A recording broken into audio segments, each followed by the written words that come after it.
Explain नहीं कर सकती मुझे कितना डर लग रहा था। बार बार ये बार बार मन में आती, इसका ऑक्सीजन खत्म हुआ है, ये मर चुका है लास्ट सिचुएशन में, और हम कुछ नहीं कर पा रहे हैं, क्या करें। उसके बाद मैंने 10 से 15 मिनट सिर्फ मैं वहां खड़ी रही। मैंने सिर्फ इतना बोला कि अगर आप सभी में से सभी ने एवरेस्ट सबमिट कर लिया तब तो ठीक है, अगर नहीं सबमिट किया है मैं सबके लिए एवरेस्ट सबमिट करूंगी और जिंदा वापस जाऊंगी। क्योंकि जैसा हम सोचते हैं हमारी बॉडी उसी तरीके से जनरेट करना शुरू करती है।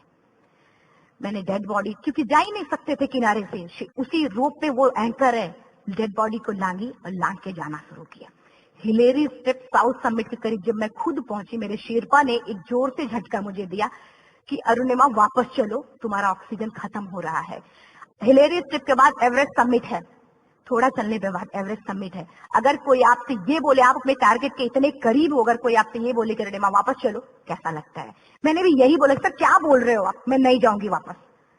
बोले अरुणिमा जिंदगी रही दोबारा ट्राई करना और एवरेस्ट समिट हो जाएगा दोबारा तुम्हारा। मैंने कहा नहीं, ये आप जिंदगी में गोल्ड चांस बार बार नहीं आते, लाइफ में कभी कभी आता है, ये आपके ऊपर आता, आप उसको पकड़ के रखते हो या फिर छोड़ देते हो। मैं अपना गोल्ड चांस कभी नहीं, क्योंकि मैं जानती थी मुझे स्पॉन्सरशिप बहुत मुश्किल से मिला, एक बार अगर मैं छोड़ देती दोबारा मुझे कभी नहीं मिलता।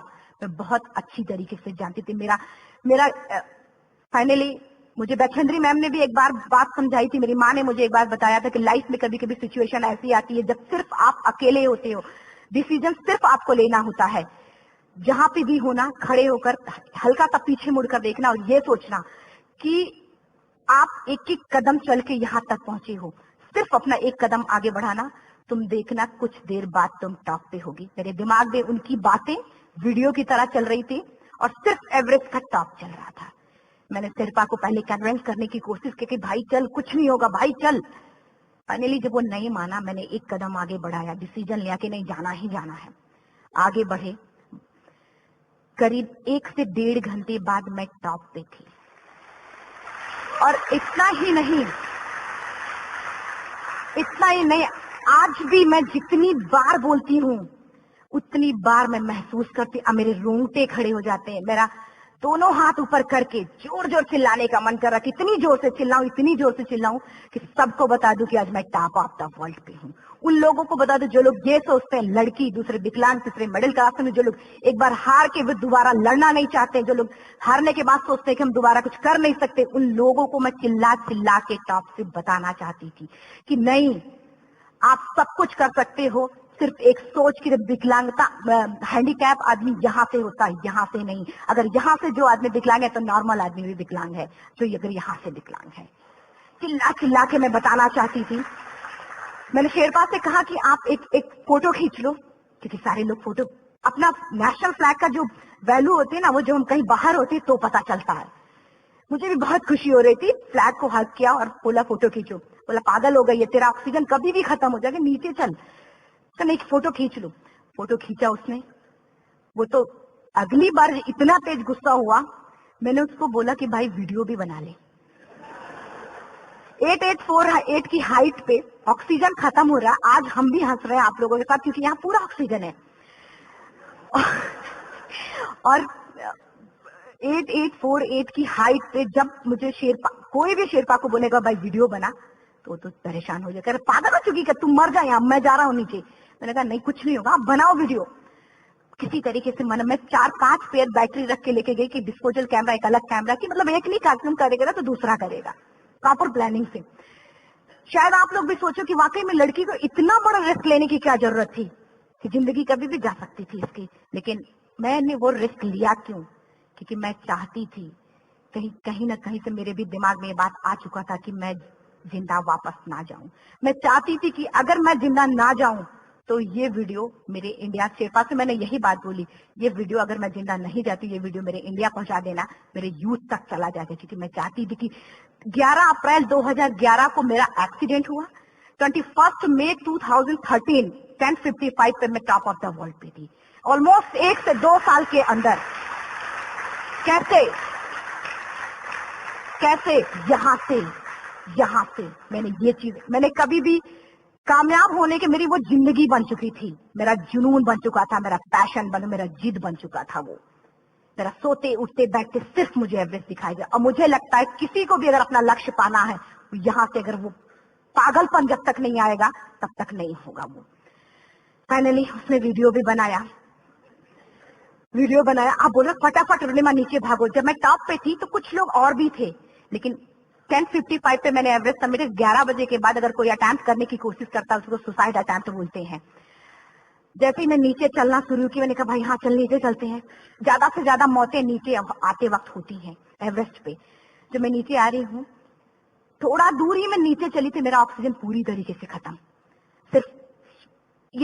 सिर्फ अंदाजा लगा सकता कि जब ऑक्सीजन खत्म हुआ क्या परिस्थिति रही होगी। मैं ऐसे नीचे गिर गई और शेरपा मुझे बोला कि रुनिमा मुझे यकीन नहीं था कि तू एवरेस्ट सबमिट कर पाएगी, लेकिन फिर भी तूने किया।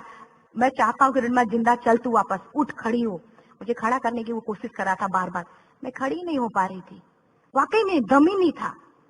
लेकिन फिर भी कहते हैं कि जैसे हमारे नियम होते हैं वैसे ऊपर वाले के भी नियम है। उसकी लिस्ट में जब मेरा नाम नहीं है तो वो मुझे नहीं ले जा सकता।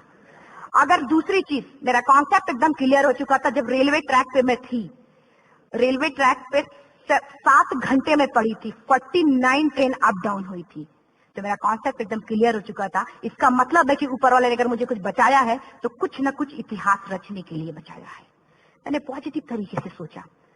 और उसी समय एक ब्रिटिश क्लाइंबर नीचे से ऊपर आ रहा था और उसके पास 2 ऑक्सीजन, तो उसने एक को वहीं फेंका और दूसरे को लेके नीचे जाना शुरू किया क्योंकि वेदर खराब था। मेरा शेरपा मुझे एंकर किया और जाने लगा नीचे, और वो फटाफट उसको लेके आए, मुझे लगाया। उसने बोला रुनिमा तू बहुत लकी है कि तुझे यहाँ पे ऑक्सीजन मिला है। वाकई में ऊपर वाला भी चाहता है कि तू जिंदा रहे।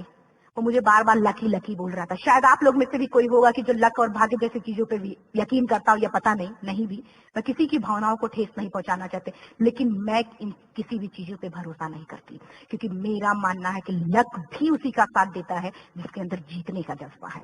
अगर आपके अंदर जीतने का जज्बा नहीं है, चारों तरफ सिर्फ बहाने होते हैं, सिर्फ बहाने, इतना सारा एक्सक्यूज होता। शायद मैं भी अगर वापस आ गई होती तो मैं बोल देती मेरा ऑक्सीजन खत्म है, कोई मुझसे पूछने ना बचेंद्री मन, न मेरा परिवार, कोई भी मुझे पूछने नहीं आता। लेकिन क्या कभी मैं अपने आप को समझा पाती? कभी नहीं। फाइनली जो भी था, लक भाग्य किस्मत में नीचे आ रही थी, बहुत खुश थी। माउंटेन, डेड बॉडीज, मेरा शेरपा, ये लोग थे। मैं किसी से शेयर भी नहीं कर पा रही थी कि अरे मैंने एवरेस्ट सबमिट किया, किसी से शेयर भी नहीं कर पा रहे थे। फटाफट मैंने नीचे हील मार मार के नीचे आ रहे थे। एकाएक मेरा प्रोस्थेटिक लेग, पूरा का पूरा लेग ही निकल गया। -60 डिग्री तक टेम्परेचर डाउन हो जाता है एवरेस्ट पे। मेरा हाथ वगैरह ये सब ऐसे मूवमेंट, ऐसे मुड़ नहीं रहा था, ब्लड निकलने लगा था, ये सब यहाँ पे। मुझे शेरपा से मैं बोल रही हूँ कि ऑलरेडी मेरा पैर कटा हुआ है, अगर दिमाग में ये बात है कि मेरा हाथ भी काटना पड़ेगा, कैसा लगेगा मेरा दिमाग। क्योंकि ये ऐसा मूवमेंट, रेड 3 स्टेज होती हैं। रेड मेरा हो चुका था, रेड, ब्लैक, ब्लू, ब्लैक हो तो काटना पड़ेगा। तो बार बार मैं बोल रही हूँ शेरपा से कि भाई हाथ मेरा कुछ हो रहा है, इसमें मूवमेंट नहीं हो रहा है, यहाँ सबसे ब्लड हो। बोला रुनिमा कुछ नहीं, जितना नीचे जाएंगे उतना अच्छा होगा। प्रोस्थेटिक लेग मेरा निकल चुका है, मैं रुकी, मेरा ऑक्सीजन चल रहा, बड़े मुश्किल से, लक भाग्य किस्मत जो भी था मुझे मिला था। शेरपा मेरे आगे है, लास्ट मोमेंट तक वो मुझे बोलेगा, अगर वो मैं नहीं चलती वो मुझे छोड़ के चला जाए। गलती उसकी भी नहीं होती, क्योंकि वो क्या करे, क्लाइंबर की वजह से, तो अपनी जान वो भी दी, गलती उसकी भी नहीं है। लास्ट में मेरी आंखों से आंसू निकलने लगा। मैंने सोचा क्या करूं अब, रोने अपने आप आंसू नहीं, कहीं ना कहीं से आ ही जाता है। दूसरे पल मुझे समझ में आ गया कि रोने धोने से कुछ नहीं होगा। मैंने आंसू को पोंछा और रोप, जो मेरी रोप थी, रोप को पकड़ा दूसरे हाथ से, आर्टिफिशियल लेग को, पैर को घसीट के चलना शुरू हो गया, क्योंकि मेरे पास यही था। ये तो दूसरा था, गिव अप कर दो ही चीज थी। पैर को घसीट चलना शुरू हुआ। कुछ दूर नीचे चलने के आने के बाद रॉक था, उसमें घुसे, पैर को खोला, सही किया, फिर नीचे चलना।